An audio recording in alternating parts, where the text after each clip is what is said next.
On the edge of the Atlantic lies a world of rock and water.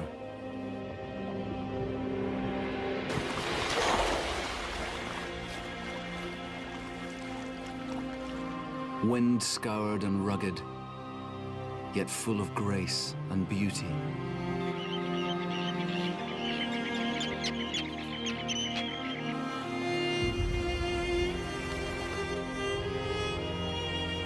Exposed to a restless ocean and Europe's wildest weather, the animals of these islands face challenge after challenge.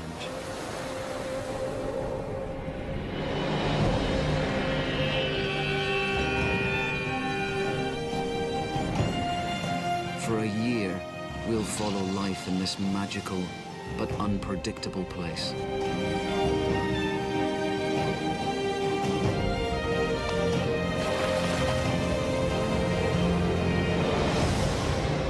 Revealing secret lives and mysterious worlds.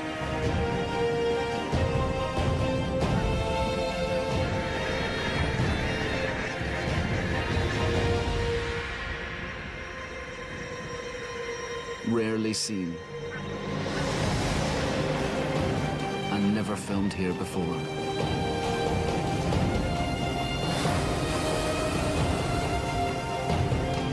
Here, on Scotland's wild west coast.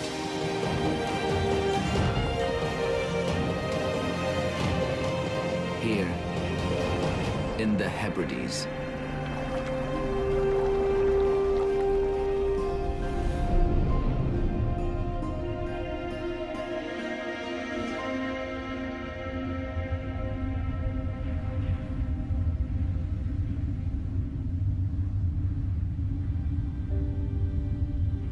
In Britain, the Outer Hebrides are as far west as you can go. Of all the islands on the edge, these are the most exposed to the raw power of the Atlantic.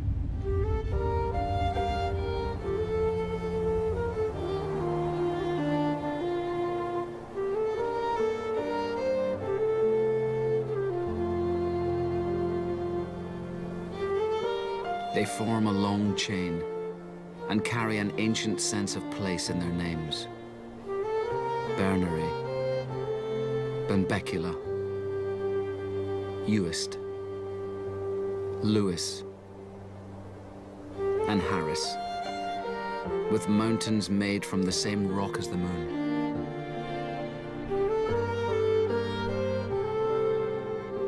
There's an otherworldliness here that sets these islands apart from anywhere else in Europe.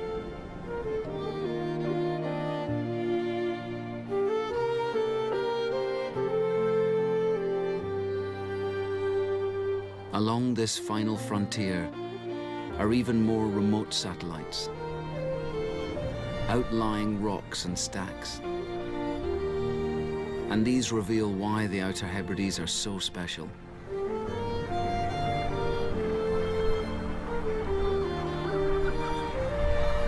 On these islands are some of the largest seabird colonies in Europe.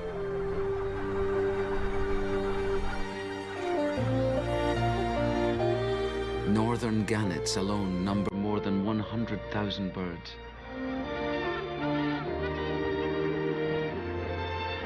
The greatest gathering on the planet.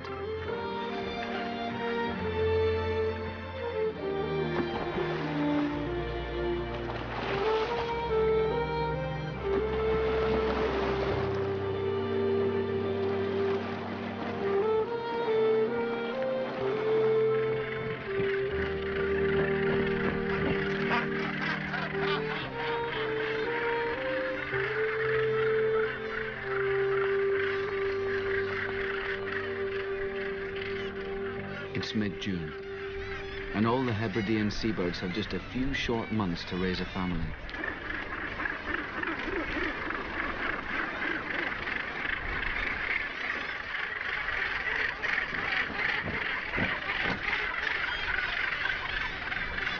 Summer is brief here, even by Scottish standards. And this year the weather has been particularly cool.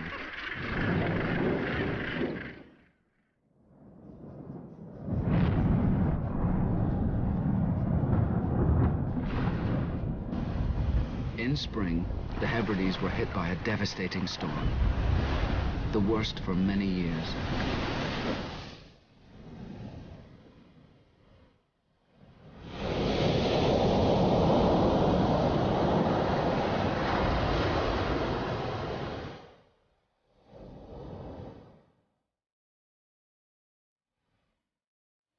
Its effect was catastrophic.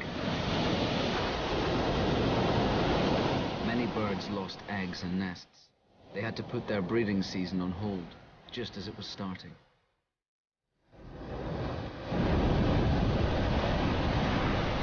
An already brief summer is now even shorter.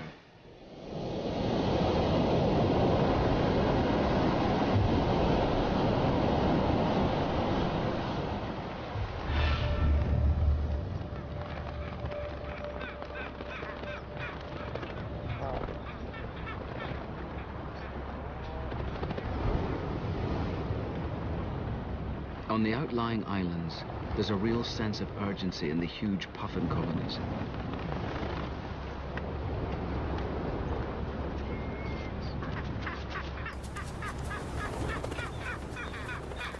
The torrential rain flooded many burrows, and it's been hard work digging them out again. Deep in the back of this burrow nestles a single 3-week-old chick, a puffling. Her parents have been together for many years. They constantly reaffirm their bond with ritualized head flicking.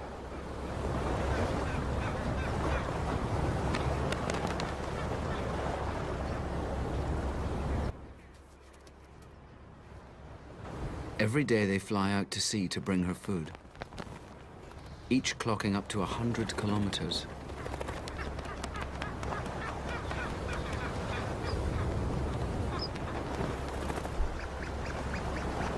Because of the setbacks this year, the parents are under even greater pressure than usual. They must feed the puffling quickly and often, so she'll be ready to leave by autumn. And there's another problem. Great skuas, locally known as bonxies, make a living mugging other seabirds.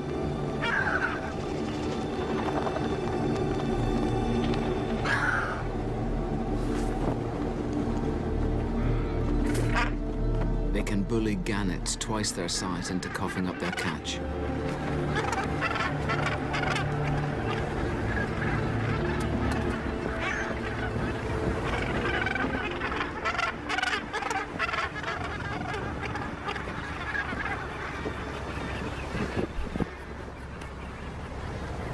At a third of the skua's weight, puffins are a pushover. The bonxies prowl the colony, seizing any opportunity that comes their way.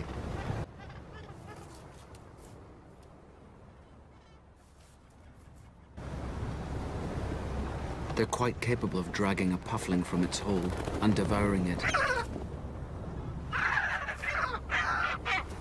So the chick must stay well clear of the entrance.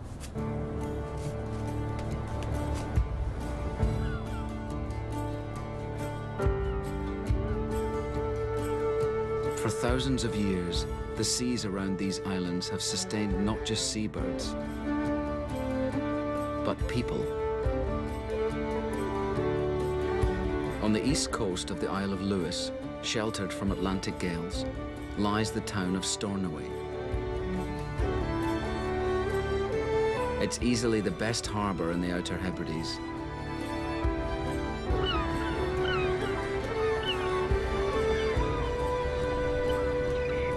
In the days when travelling across Europe was slow and dangerous, Stornoway was an important crossroads for people using the sea.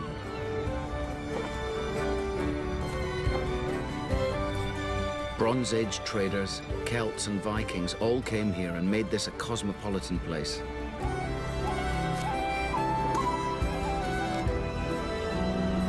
Even the town's name comes from the ancient tongue of the Vikings.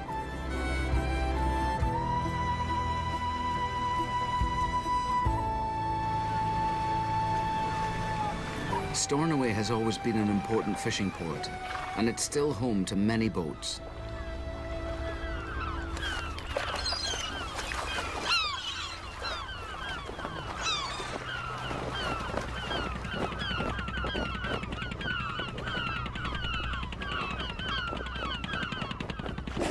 A group of grey seals hangs out in the harbour, waiting for the returning fleet.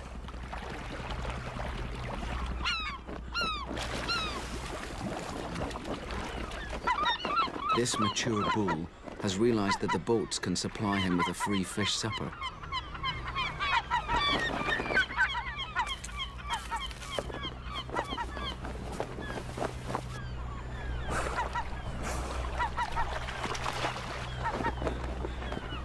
Living here certainly means you don't need to work too hard to earn regular meals.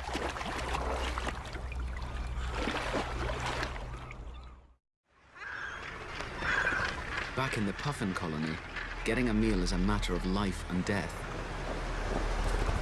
The bonxies are hunting hard. They're hungry too.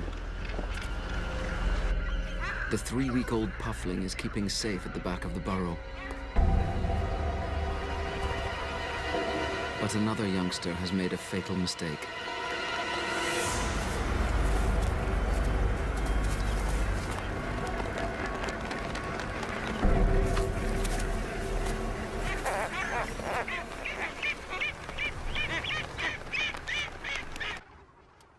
It's a lucky escape for the puffling.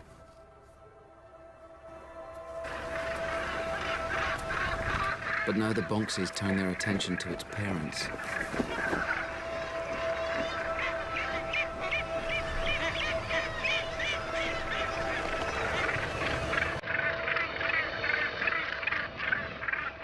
To deliver this precious catch, they have to run the gauntlet.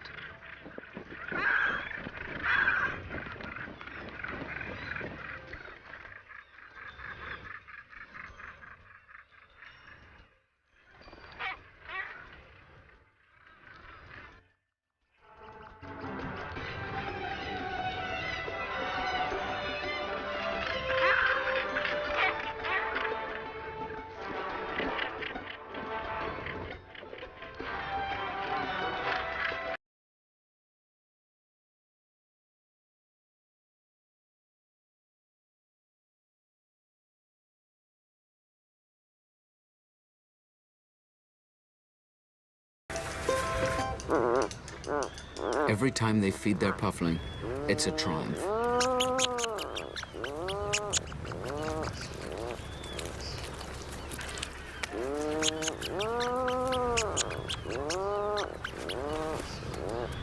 The chicks which survive can live for more than 30 years. Little birds with a lot of experience.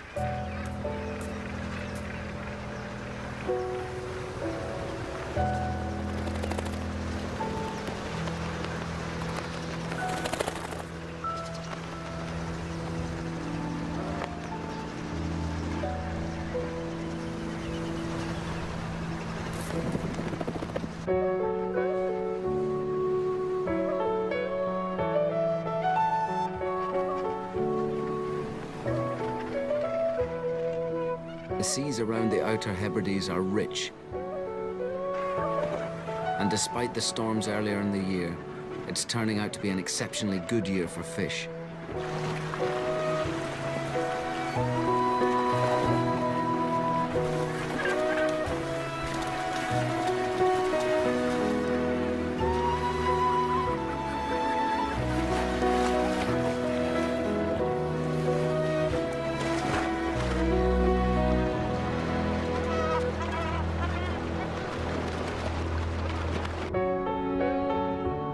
There's plenty of food here to support large shoals.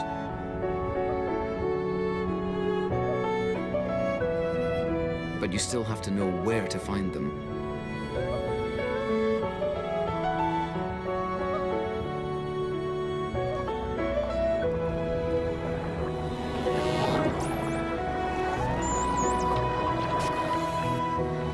In the Sound of Barra, a pod of 15 bottlenose dolphins know all the tricks of the trade.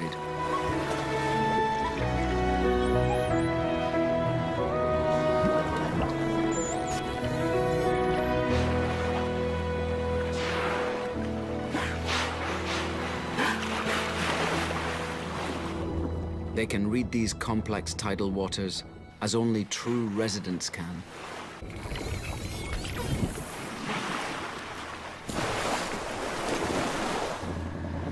Sometimes they save energy by bow-riding fishing boats which are going the same way. After all, fishermen need to read the currents and tides too.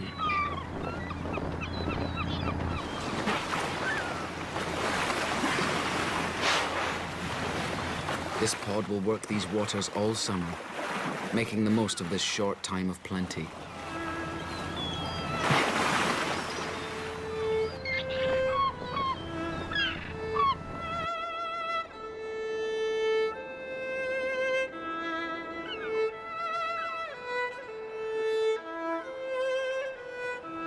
Now the local residents are joined by long-distance travelers.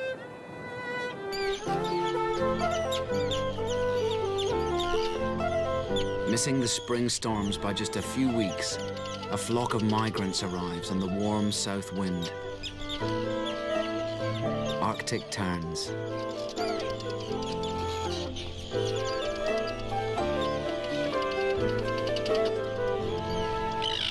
They've flown almost 19,000 kilometers from the Antarctic to the island of Lewis.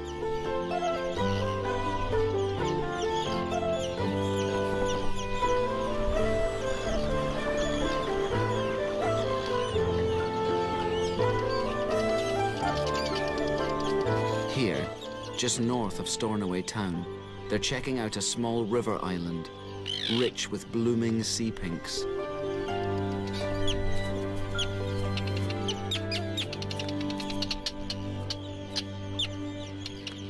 It seems ideal. There are no ground predators here, and on the doorstep is a great source of food.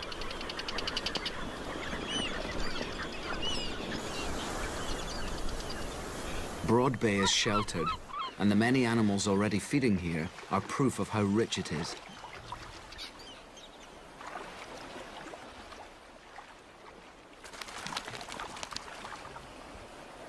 Otters fish the rising tide,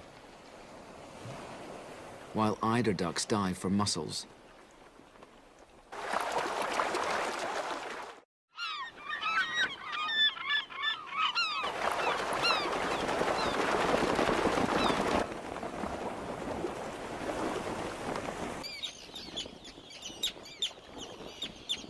The terns decide to settle here.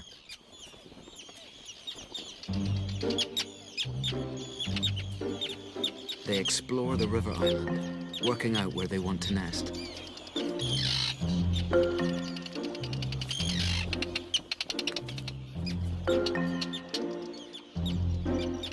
Terns, like so many seabirds, mate for life. And these kind of decisions take time.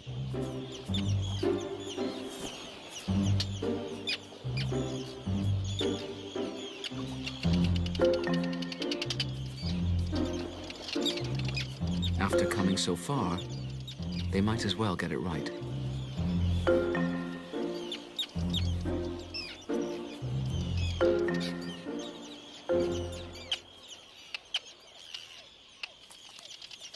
Now that's done, the male needs to cement their relationship. All he has to do is to head out into the bay and find a small gift for his mate.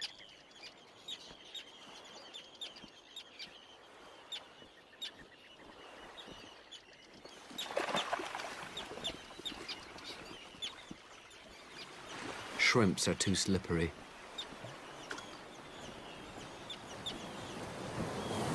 A plump sand eel from further out might be better, once he's got a good grip. Now it's just a case of getting it back home. But once again, there are pirates waiting in the wings.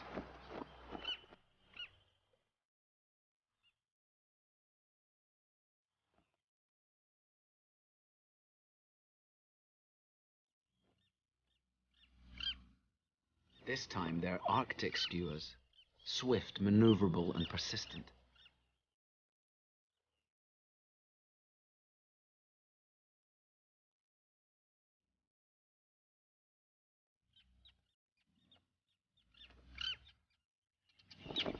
A bonxie moves in on the colony. This needs teamwork.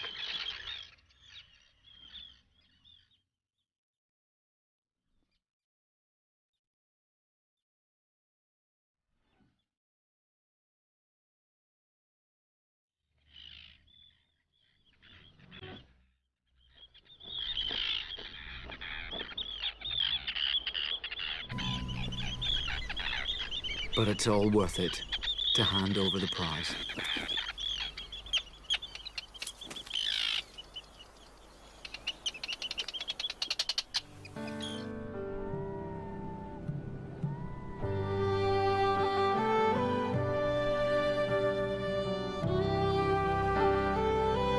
It's early July. With 18 hours of daylight, conditions are perfect for growing crops.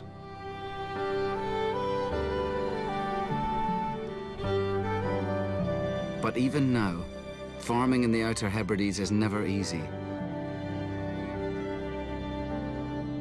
The islands of Uist and Benbecula appear the most unforgiving. Scraped by long-gone glaciers, they're now as much water as land.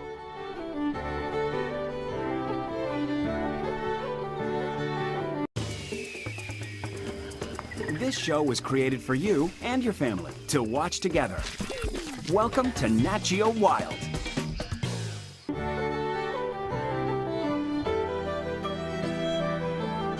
But running down the Atlantic side of the islands is one of the jewels of the Hebrides.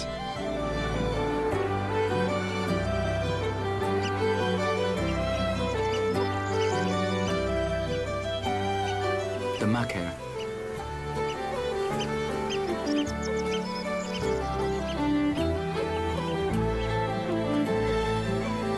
Lying between the unfertile moorland and the sea, it's like a Scottish Garden of Eden.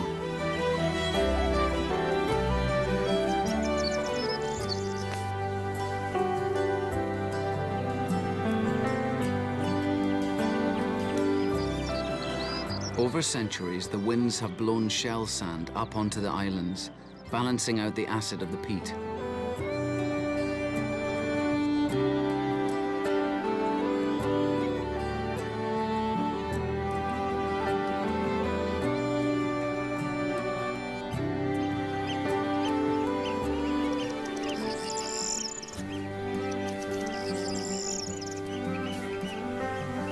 But the Macaire wouldn't be this rich if it wasn't for people.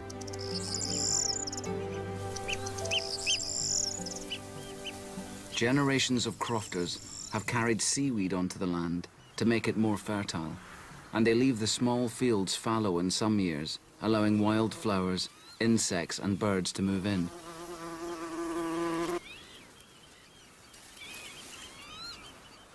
In high summer, the Macaire hums with rare bees like the moss carder and the great yellow bumblebee, extinct in most of mainland Britain. Meadows like this hardly exist there anymore because of intensive farming.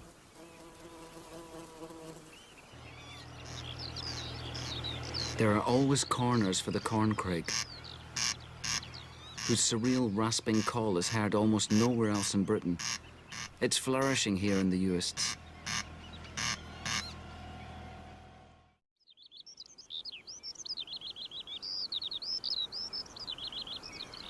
The rich supply of insects makes this an ideal home for skylarks. Their nest is well hidden amongst the flowers. The chicks are brilliantly camouflaged with tendril-like feathers on their heads, helping them blend in with the grass.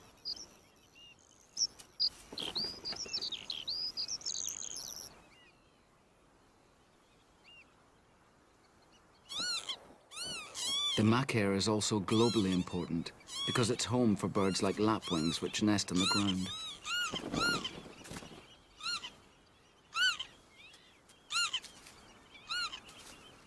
In a normal year, they'd have finished raising their chicks by now, but they were also hit by the storms. So along with other local residents like redshanks and oyster catchers, they're sharing the Macaire with recently arrived migrants.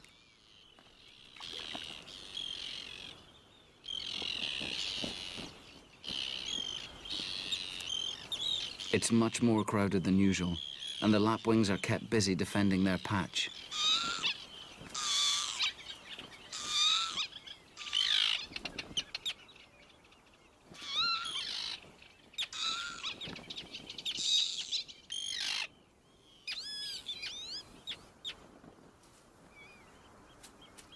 wader chicks hatch fully fluffed up and ready to go.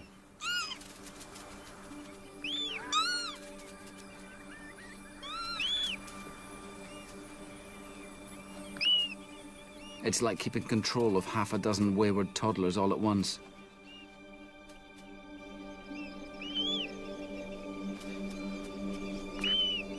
The mother lapwing has a real job on her hands to keep her brood together and safe.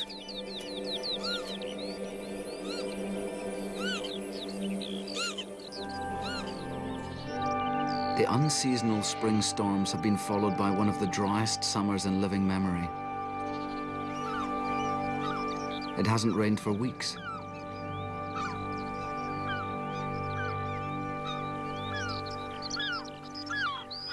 Throughout July, the ground nesting birds work frantically. The skylark chicks that seemed so small and defenseless just weeks ago are now chasing their parents for food.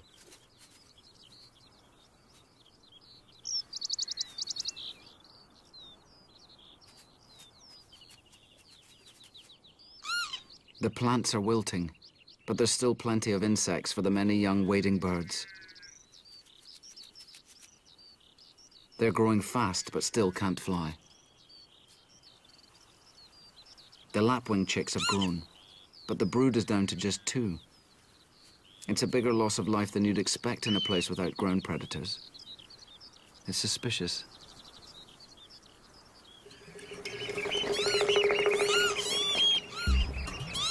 The alarm goes up.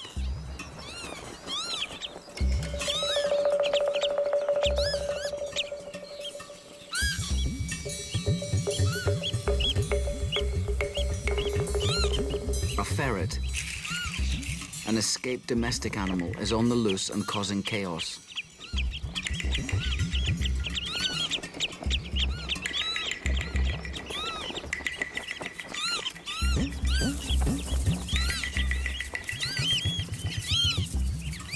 The waders mob it, trying to drive it away from their flightless chicks. But it's too late. It's got one. It vanishes into the long grass, but the damage is done.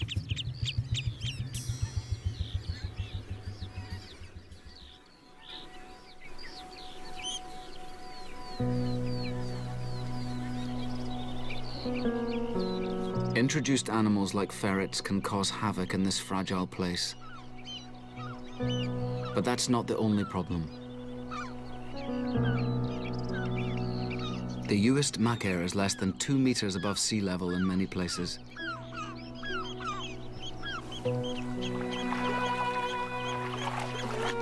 Now the climate is changing, and with it the sea is slowly rising. These low-lying islands are in danger of being claimed by the ocean.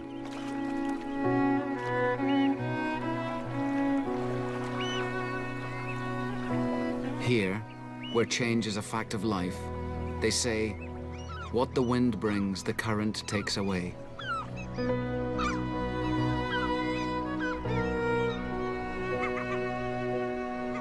It's a reminder that whatever we might like to believe, living here on the outermost edge of the Hebrides is on the ocean's terms.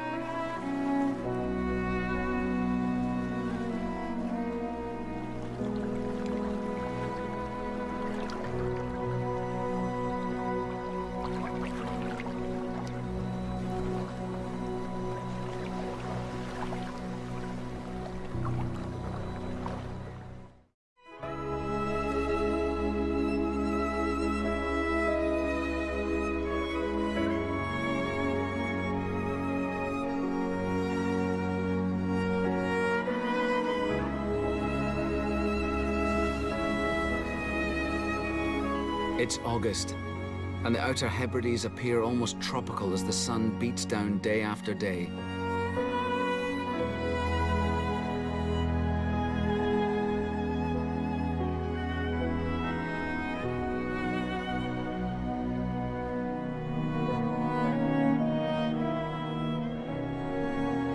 The drought is causing a real problem for Atlantic salmon.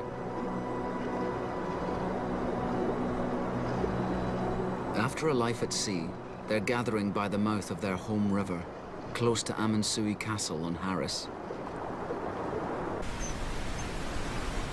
To complete their life cycle, they need to swim upstream to spawn.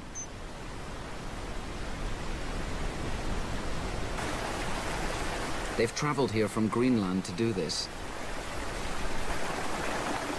But the last stage of their long journey is impossible, as the river is too low.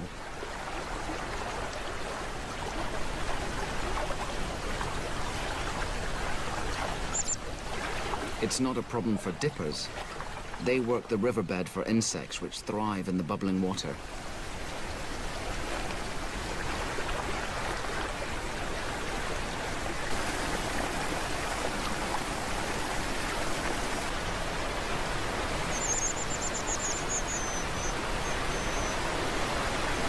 Unable to advance, the waiting salmon are being picked off by grey seals.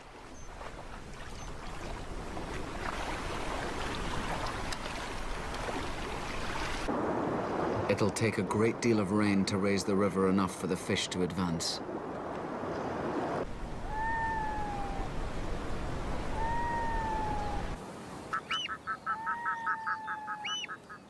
In the hills above the castle, a family of red-throated divers are also at a turning point in their lives. The two chicks are growing fast, and they're hungry. But one is larger and more aggressive.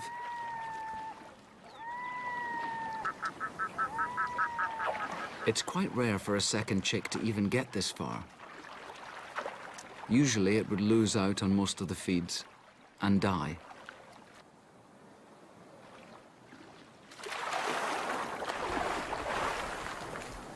But fish have been so plentiful this year that both chicks are almost ready to head out to sea.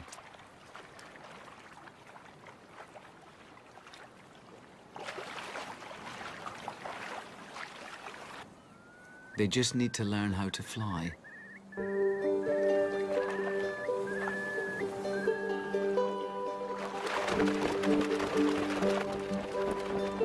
The parents take off and land to show their youngsters exactly how it's done. But it's a challenging skill to master.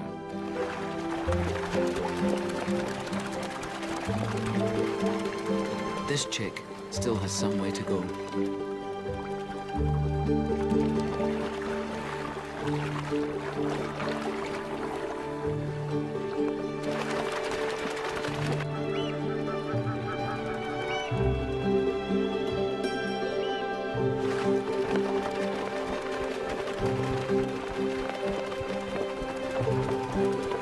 You also need a lot of extra lift when your home is surrounded by mountains this steep.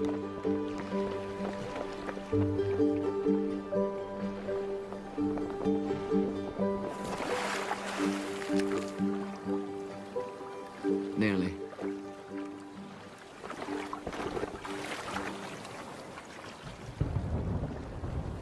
They don't have long. There's a change in the air. Autumn will be closing in soon.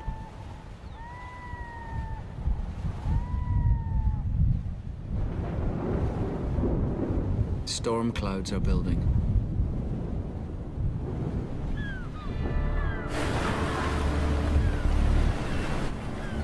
In a narrow sea loch in South Uist, 60 pilot whales have become trapped.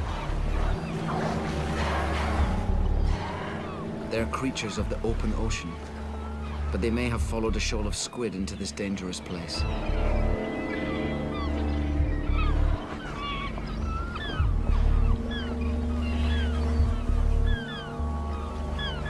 It's not good. They're not used to being hemmed in like this, and the younger whales are starting to panic.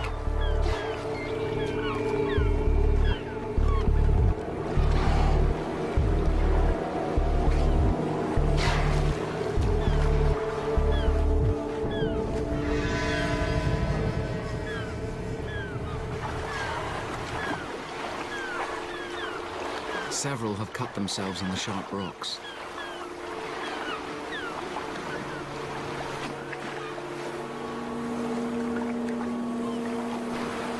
Their distress grows. The shore is dangerously close. Stranding is now a real possibility.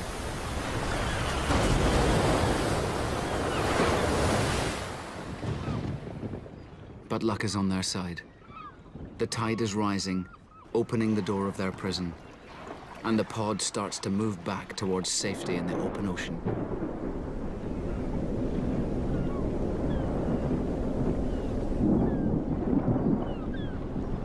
It's almost a relief after 4 weeks of drought, when normal Hebridean weather returns.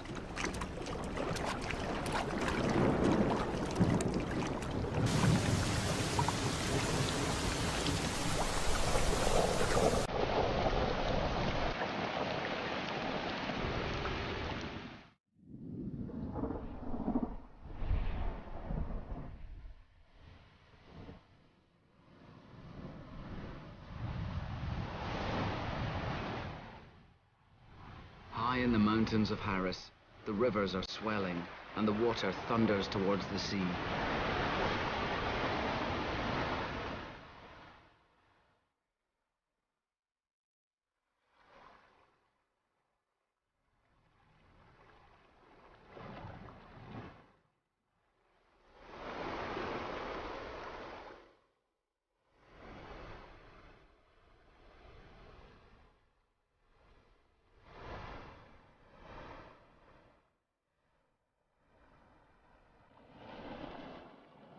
The salmon are finally on their way.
The summer rain has replenished the Macaire lands too. Crops are ripening as the wildflowers set seed.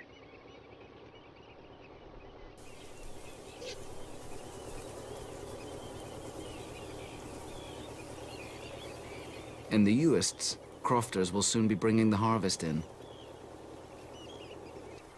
But there's always seed to spare for small mammals, which is good news for birds of prey.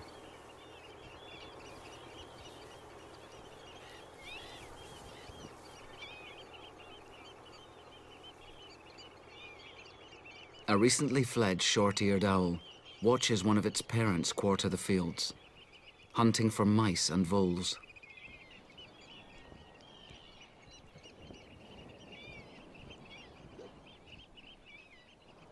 The Macaire is quieter now. The wading birds have moved off the fields and onto the beach.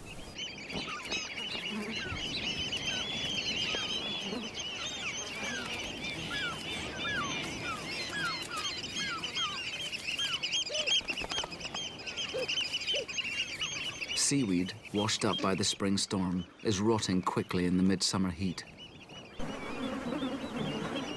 Hordes of insects have been attracted to feed on the decaying piles.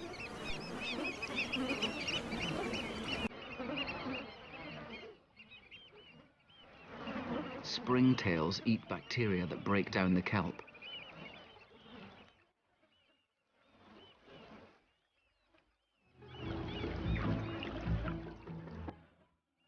As the tide sweeps in, they swarm into clusters.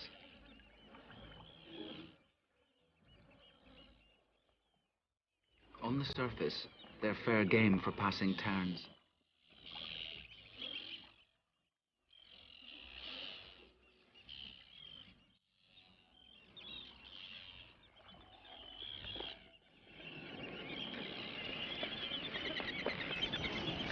In time, these piles of kelp will be laid on the Macaire, and the richness of the ocean will revitalize the crofters' fields.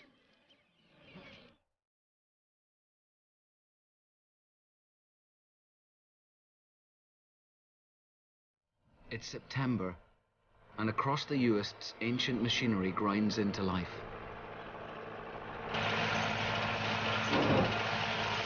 It's harvest time.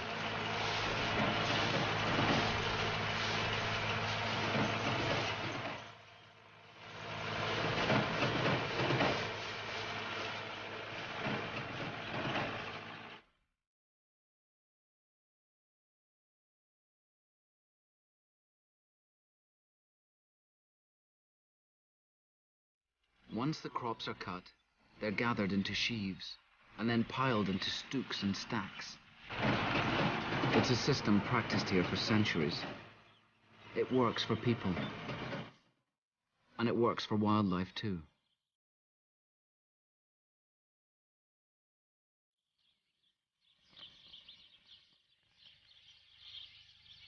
But the knowledge of how delicately it all fits together is fading, along with this generation of crofters.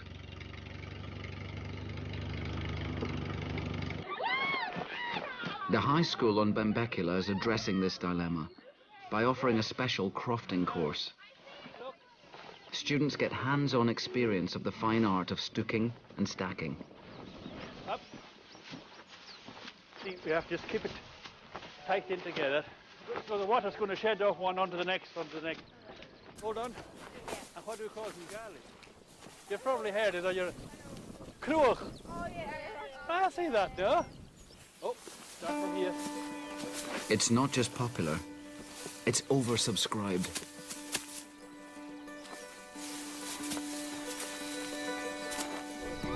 It's up to this generation of school leavers to decide whether the Macaire lives on. What's the first one? Eh? And these are exactly the people who will be the most tempted to leave the Outer Isles for a mainland, mainstream life.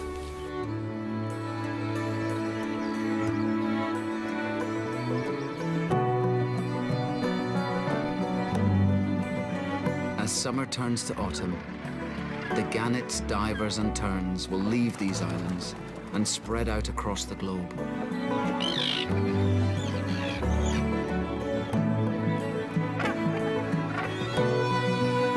Under the cover of darkness, the pufflings will slip out to sea to spend many long months on the open ocean.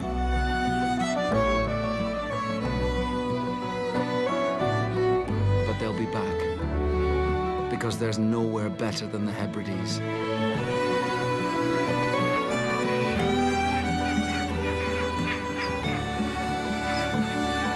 These precious islands on the edge are some of the best places for wildlife anywhere in the world.